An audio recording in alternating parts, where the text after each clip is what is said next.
panal de abejas. Muy bien. Fibrosis pulmonar idiopática, panal de abejas. ¿Ya? Muy bien, doctores. La clave entonces es la E, asma. ¿No es cierto? 37. ¿Los cuántos días se hace el control familiar al recién nacido? Ahí está, no les quema el pinza. Al recién nacido es al segundo día y al séptimo día. 48 horas. Clave B. 48 horas. Pesos. 38. Contracciones uterinas cada 10 minutos sin modificación cervical en paciente con 34 semanas. ¿Cuál es el diagnóstico? Entonces, doctor, mi algoritmo. Tengo dinámica uterina. Contracciones 2 cada 10 minutos. ¿Qué mido? La dilatación y el borramiento. Si la dilatación es menos de 2 y el borramiento menos del 50%, con contracciones uterinas, amenaza de parto pretérmino. Si la dilatación es más de 2 y el borramiento es más del 50%, parto prematuro. Muy bien. Tratamiento, lo que está en medicina basada en evidencia, lo que mejor se recomienda es que en 24 y 34 semanas, topólisis y maduración pulmonar. Eso es lo mismo. ¿Ya? Muy bien, entonces, ¿cómo están estas contracciones uterinas? No hay modificación cervical. Amenaza de parto pretérmino. Clave C. Clave C. Amenaza de labor de parto pretérmino. ¿Estamos? Muy bien. 39. Postmenopáusica con sangrado. Mándale a hacer una ecografía. Línea endometrial, más de 5 milímetros. ¿Qué es eso? Cáncer de endometrio. Cáncer de endometrio. Puede ser una hiperplasia endometrial, pero lo más frecuente que tienes que descartar es un cáncer de endometrio. ¿Estamos? Y más si es nulípara, ¿no? Monjita, hipertensa, diabética, obesidad, peor. ¿Ya? La línea endometrial en una mujer en edad fértil, ¿hasta cuánto puede medir? 15 milímetros en su etapa proliferativa. Pero en una posmenopáusica lo máximo es 5 milímetros. Por eso, si en una posmenopáusica tienes un endometrio más de 5 milímetros, tienes que descartar una hiperplasia endometrial o cáncer de endometrio. ¿Estamos? Ya está. 40. Posta con mal saneamiento y no hay protocolo para atención. En el análisis FODA, ¿qué tenemos? Entonces recuérdense de su tablita de FODA, miren. Entonces yo ahondo más en esta parte porque, como les digo, es lo que más deben recordar. FODA interno es fortaleza, debilidad. ¿Esto es interno o externo? Es interno, ¿no es cierto? No hay protocolos de atención, no hay buen saneamiento dentro de mi centro. Eso es interno. ¿Y qué es negativo? Debilidad. Si tengo buen médico, buen serumista, fortaleza. Tengo buen presupuesto de la región, externo, oportunidad. Amenaza, abrieron una clínica mejor al costado de mi consultorio, de mi puesto. Eso es una amenaza. ¿Estamos? Interno, externo. Y en base a esto yo elijo mi estrategia. ¿Ya? Si tengo, por ejemplo, una fortaleza y una oportunidad, tengo que hacer una estrategia ofensiva, ¿no? Potenciar. Claro, positivo, positivo, potenciar. Si tengo negativo, negativo, limitación. Limitación. ¿Correcto? Positivo, positivo, potenciar. Negativo, negativo, limitación. Si yo tengo una amenaza, negativo, y una fortaleza, positivo, ese es un desafío, ¿no? Es como lo que te estoy diciendo. Tú eres un buen serumista, tienes tu posta, pero al costado se ha abierto una clínica de 5 pisos. ¿Qué tienes que hacer? Una estrategia de desafío. Claro, tienes que desafiar, ¿no? O sea, algo que te ayude a sobresalir. Si tienes una oportunidad y una debilidad, oportunidad positivo, debilidad negativo, eso es riesgo. ¿Ya? Eso es riesgo. ¿Por qué? Porque te pueden dar un buen presupuesto para tu serum, pero tú no lo sabes aprovechar. ¿Ya? Y ese es un riesgo que se corre. Ya está, esas son las estrategias. ¿Ya? No te olvides. ¿Cuál sería la respuesta, doctor? Muy bien. Debilidad. ¿No es cierto? Porque es algo interno. Debilidad. Muy bien. ¿Dónde estamos? Ya me perdí. Gracias, doctor. Ya está. 41. Síndrome de Cres. Ya, el síndrome de Cres fácil. Calcinosis, Raynaud, disfunción esofágica, esclerodactilia y telangiectasia. ¿Eso dónde lo vemos? Esclerodermia difusa localizada. ¿Ya? Localizada. Como es localizada, ¿qué anticuerpo me da? centro, anticentrómero, centro, anticentrómetro, localizado. Porque la esclerodermia difusa, que tiene mal pronóstico porque hace fibrosis pulmonar, esa me da la antitopoisomerasa. Ya está, antitopoisomerasa. Muy bien. 42. Paciente con BEF de 62%, ¿está en crisis o no? ¿Cuánto es el BEF normal? Bueno, solito igual, BEF normal es más de 80%, más de 70%. Está en 60, está en crisis. ¿Y cuál es el tratamiento de crisis? Beta-2 agonistas, de acción corta, ¿no? Ahí está, salbutamol, terbutalina, fenoterol, albuterol, etc. Los de acción larga, salmeterol, formoterol. Pero los en crisis, beta-2 de acción corta, Muy bien. Clave la C. Y si quieres controlar, si tiene muchos síntomas diurnos, nocturnos, limitación al ejercicio, quieres controlar el asma, ¿qué das? Corticoide inhalado, budesonida, fluticasona, beclometasona. Ya está. 43. La duración del TIA es menos de 24 horas. Clínica más frecuente, amaurosis fugaz. La causa más frecuente, esternosis carotídea. Ya está. Muy bien. TIA, menos de 24 horas. Déficit reversible, ¿no? 44. Niño que ingirió cáustico y la madre le dio leche. ¿Cuál es el tratamiento que debe recibir, doctor? Malo, pues, ¿no? Porque si le das leche, aceite, vas a inducir el vómito y vas a empeorar el cuadro. ¿En qué intoxicación está contraindicado el vómito? Cáusticos, ácidos, queroseno y hidrocarburos. ¿Ya? Vale, contraindicado. ¿Qué debemos hacer? Ahí está, ¿no? No hacer, no neutralizar, no dar líquidos, no dar nada por vía oral, no inducir el vómito. ¿Qué hacer? NPO, hidratación, pero endovenosa. Por lo tanto, la clave se sobreentiende que es endovenosa, es la E, hidratación enérgica, parenteral. Endoscopía también se hace, doctor, pero al segundo o tercer día, para evaluar el pronóstico, el grado de quemadura. ¿Cuál es peor, la lejía o el ácido muriático? O sea, la base o el ácido. ¿Cuál es peor? La base, porque la base hace necrosis de licuefacción, perfora el esófago, mediastinitis. En cambio, los ácidos hacen necrosis por coagulación, forman escaras y no llegan a perforarse, en la mayoría de los casos. Ya está. La clave entonces la hay. 45. Factor de riesgo para neumonía aguda, fácil, el alcoholismo, ¿no? Pacientes alcohólicos se aspiran. ¿Qué más? Diabetes, VIH-Sida, drogadictos, EPOC, bronquiectasias, factores de riesgo para neumonía. Pregunta difícil, ¿no? Hernia gigante, entonces la clave es la C, ¿no? De la 45, alcoholismo. La 46. Hernia gigante que debe hacerse en el preoperatorio que facilite la cirugía. Entonces, 2 semanas antes de que lo vamos a operar, ¿qué se le hace? Neumoperitoneo progresivo. Le voy metiendo 15, 20 mililitros de aire. Eso se llama neumoperitoneo progresivo. Pregunta acá. C. 47. Traumatismo torácico que posteriormente produce pulmón blanco. Ahí está, el pulmón blanco. Si yo tengo un pulmón blanco, entonces debo pensar en 2 cosas. ¿Cuáles son las 2 cosas que yo debo pensar en un pulmón blanco o en alas de mariposa, también le llaman por ahí? Entonces, pregunto, si tengo pulmón blanco, ¿cómo está la presión capilar pulmonar? Que lo mido con el catéter de Soar-Camas. Si la PCP está más de 25, edema agudo de pulmón. Si está menos de 25, o sea, está normal la presión, eso es síndrome de distrés respiratorio agudo.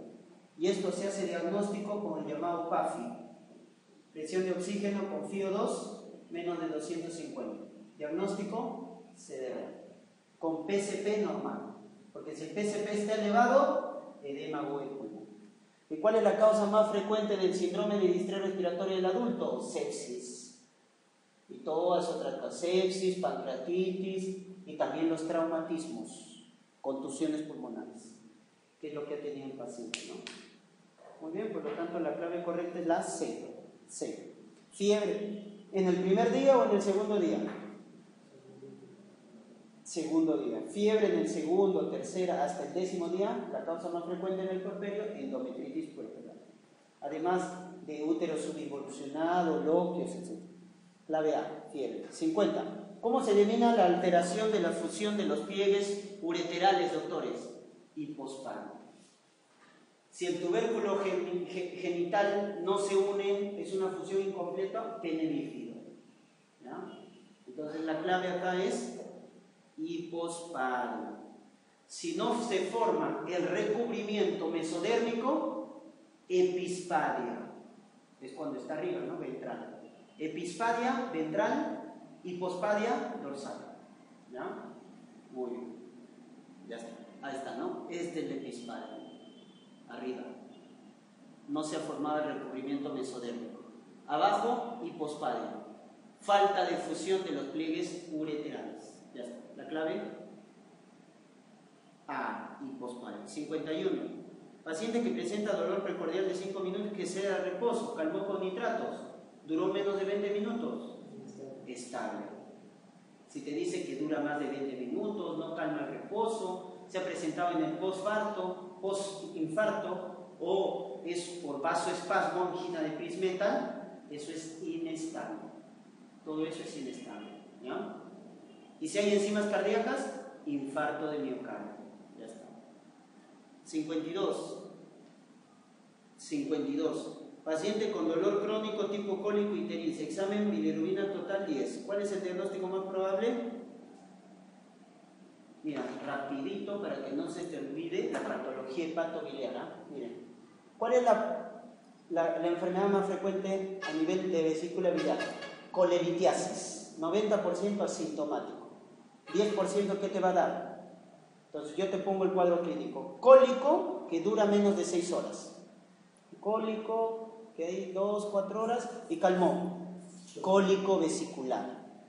Si ese dolor de cólico pasa las 6 horas, es progresivo, hay fiebre, hay leucocitosis y hay arresto respiratorio, Murphy positivo, colecistitis aguda. ¿Estamos? Si ya se vuelve progresivo, intenso, fiebre, Murphy positivo, colecistitis aguda. Le tomo una ecografía, pared vesicular más de 4 milímetros, colecistitis aguda. ¿Estamos? Ya está. ¿Hay ictericia en la colecistitis? Subclínica.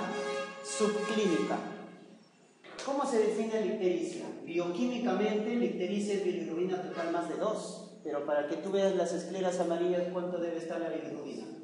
Más de 5. Entonces la colecistitis aguda te hace bilirrubina total menos de 5. La ictericia es subclínica, no lo vas a ver. Porque si tú ves ictericia clínica, tienes dos cosas.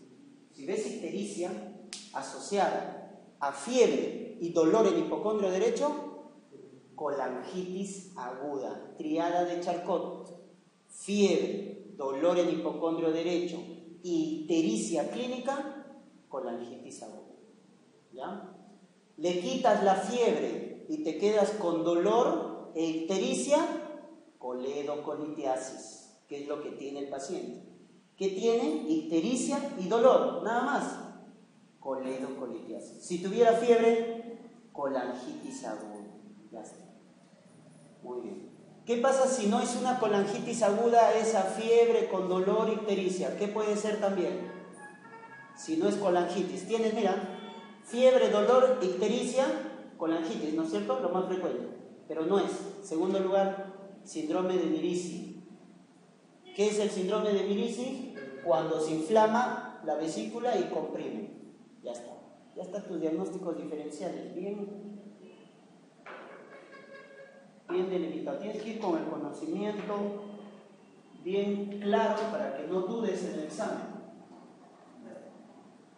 ¿Qué es el tumor de Klatskin, doctor? Allá, el tumor de Klatskin, recuerda, hepático derecho, izquierdo, hepático común, acá viene el cístico, acá viene el colédoco, ¿no es cierto? Y acá ya viene, ¿no? En la ampolla de Barker, ya está. Y acá está la vesícula. El tumor de Klatskin es un colangiocarcinoma a este nivel, en la confluencia de los hepáticos.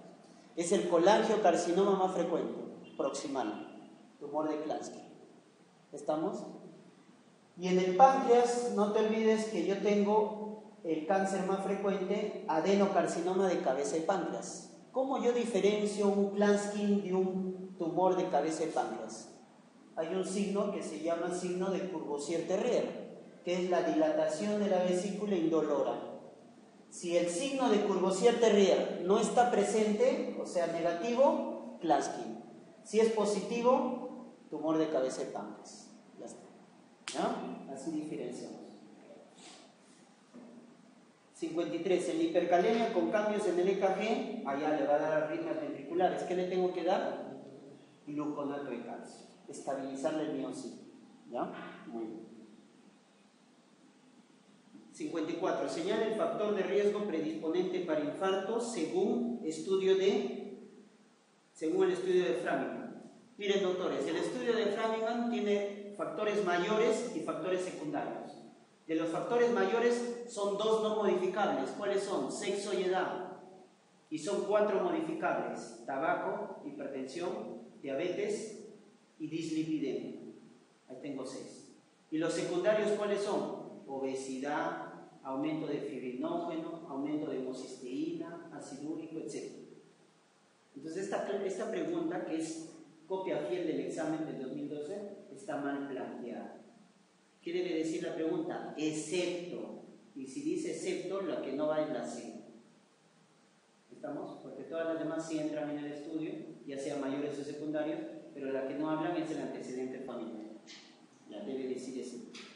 Niño de 5 años a quien le dan un antihistamínico de segunda generación y le da Torsades de Pons. ¿Qué es el Torsades de Pons? Taquicardia ventricular polimórfica. Factor de riesgo, cutelaro. Cutelaro. Le dan eso, entonces ya se cutelaro y por eso se retiró del mercado, ¿no? Terfenadina. Muy bien. 56. Señora que sufre caída, entonces mira cómo ha caído, ¿eh? Miembro en flexión, ¿correcto? Miembro está flexionado, aducido hacia adentro y rotado internamente. O sea, ha caído así la señora. Si se cae así, miren, si se cae así, ¿para dónde se va a salir la cabeza del fémur? ¿Para adelante o atrás? ¿Para adelante? Para atrás, mire, doctor. Si esto yo lo hago acá, esto se sale para atrás. Si me caigo así, acá, ¿para dónde se sale? Para adelante. Entonces, si me caigo así, la luxación más frecuente, la posterior. Ya está. Por eso, no recuérdate, púdica, posición púdica, posterior. Púdica, la que se tapa, ¿no? Impúdica, anterior. ¿Ya? ¿Estamos? Muy bien. Luxación de hombro más frecuente, anterior. En cambio, en cadera, posterior, la más frecuente. Ya está. Muy bien, entonces la clave correcta es la beso. 57. ¿Qué predomina durante la adolescencia temprana? Allá, los cambios físicos. En cambio, en la tardía, los pensamientos abstractos, mayor identificación con el sexo, etc. ¿Ya? Muy bien, entonces la clave correcta es, y el primer cambio físico en la adolescencia temprana es el estirón masculino. Luego, ¿qué sigue? Los cambios en las gónadas, vello púbico, etc. Y los cambios, caracteres sexuales secundarios, en ese orden. Lo primero es el estirón, luego vienen los caracteres sexuales secundarios. Entonces la clave correcta es la C. Muy bien, pensamiento abstracto, eso es en la tardía. 58. Niño con contacto de tuberculosis sin sintomatología, el PPD es de 10 milímetros, ¿qué indicaría? ¿Cuándo yo doy profilaxis, doctor? Cuando tengo un niño, ¿no es cierto?, menor de 15 años, 19 años, ¿no es cierto?, menor de 19 años con contacto intradomiciliario, directo. Ahí doy profilaxis. Ahora, si el PPD está positivo, yo tengo que descartar enfermedad. ¿Por qué? Porque el PPD, si me sale positivo, doctores, 10 o más de la induración, no del eritema, de la induración, ¿eso qué me está indicando? ¿Infección o enfermedad? Si el PPD es positivo, ¿qué me indica? ¿Infección o enfermedad? Infección, me indica infección, no enfermedad. Infección, que estaba en contacto. Entonces, ¿qué aplico? Mis criterios de Stellen y Toledo. ¿Cuál es el que tiene 7 puntos? Si veo al bacilo, o sea, el BK, 7 puntos. Le hago biopsia, ¿no? ¿Cómo hago diagnóstico de artritis por tuberculosis, pericarditis por tuberculosis? Biopsia. Y veo en la necrosis gaseosa. 4 puntos. Estudio patológico. 3 puntos el PPD. Clínica, radiología y epidemiología, 2, 2, 2. Ahí está. Sumo los puntajes. Este niñito, ¿qué tendría? Contacto, 2 puntos. PPD positivo, 3 puntos. ¿Cuántos puntos serían? 5. ¿Y 5 qué hacemos? Mira, rojito. Porque a partir de 5 ya merita tratamiento para TB. Pero como acá está mal planteada la pregunta, nos dicen profilaxis, bueno, no lo vamos a discutir. Entonces, cuando no hay profilaxis, se da isoniazida 10 miligramos ¿por cuánto tiempo? Por 6 meses. Si es VIH, 12 meses. Ya está. Ahora, la este dice 5, ¿eh? Lo han puesto 10, bueno, de 5 a 10. Ya está. No nos peleamos. 10 por 6 meses. Lo tengo presente, los 5 en profilaxis. 59. Paciente con sarcoma con metástasis pulmonar, recibe solo morfina y oxígeno. Entonces te voy a poner el escenario y definimos los conceptos, ¿ya? Mira, si yo tengo un paciente, tú eres el médico, ¿no? Y te diagnostico cáncer terminal de un abuelito. Entonces, y lo dejas en NPO al abuelito y muere. ¿Eso cómo se llama? Eutanasia, porque aceleraste la muerte, ¿no? Si lo dejas sin comida, vas a acelerar la muerte. El cáncer no le produce la enfermedad. O sea, obviamente le va a producir la enfermedad, pero tú lo agravaste al dejarlo en NPO. Le aceleras la muerte. Cuando uno acelera la muerte, se llama eutanasia. Y hay 2 formas de acelerar la muerte. Por omisión, que es lo que he hecho, lo dejo sin comida, o le dejo de dar antibióticos, o lo dejo sin respirador, eso es por omisión. Entonces es eutanasia pasiva. Lo otro es que le des o le produzcas hipercalemia, ¿no? Le das un hipercalio y le causas una arritmia ventricular y el paciente fallece. Le aceleraste la muerte de forma activa, eutanasia pasiva. ¿Diferenciamos? Pasiva y activa. ¿Qué pasa si tú prolongas la muerte? Se llama distanasia. Si uno prolonga la muerte, distanasia. De forma innecesaria.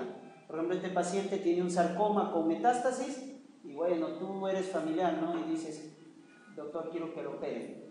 Ya, lo operamos, quieres prolongar la muerte innecesariamente. Y si tú prolongas la muerte innecesariamente, eso se llama distanasia. ¿Estamos? Y aquí llamamos ortotanasia, cuando simplemente le damos tratamiento paliativo al paciente y dejamos que el cáncer mate al paciente. ¿Estamos? O sea, como este paciente, ¿no? Este paciente tiene un sarcoma con metástasis, tú simplemente le estás dando mejor calidad de vida. Morfina para el dolor, oxígeno para la insuficiencia respiratoria. Pero no estás ni acelerando ni prolongando la muerte. Entonces eso se llama ortotanasia. ¿Estamos? Eutanasia, ortotanasia, distanasia. Muy bien, la clave entonces es ortotanasia, la clave A. 60. Niña con cuadro clínico de hepatitis A, ¿qué solicito, doctores? Transaminasas IgM contra hepatitis A. Fácil. 61. Neumonitis intersticial en VIH, ¿qué dijimos? Ahí está, infiltrado pariliar, vivasal, neumocistis. Neumocistis girovesi. Tratamiento, cotrimoxacel, trimestoprim más sulfamethoxazol por 21 días. Y si hay hipoxemia, prednisona. ¿Ya está? Buzo que sufre dolor de rodilla y trastorno de sensorio. ¿Qué pasó? Se metió muy a fondo, mucha presión, obstrucción de vasos pequeños. Clave la obstrucción de vasos pequeños por la mucha presión, ¿no? 63. Paciente con shock séptico. ¿Qué se debe indicar inicialmente?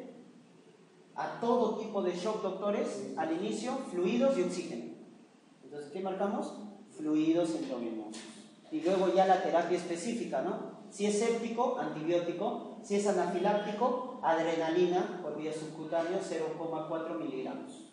¿Estamos? De ahí el tratamiento específico. ¿Cuál es el parásito que causa anemia megaloblástica?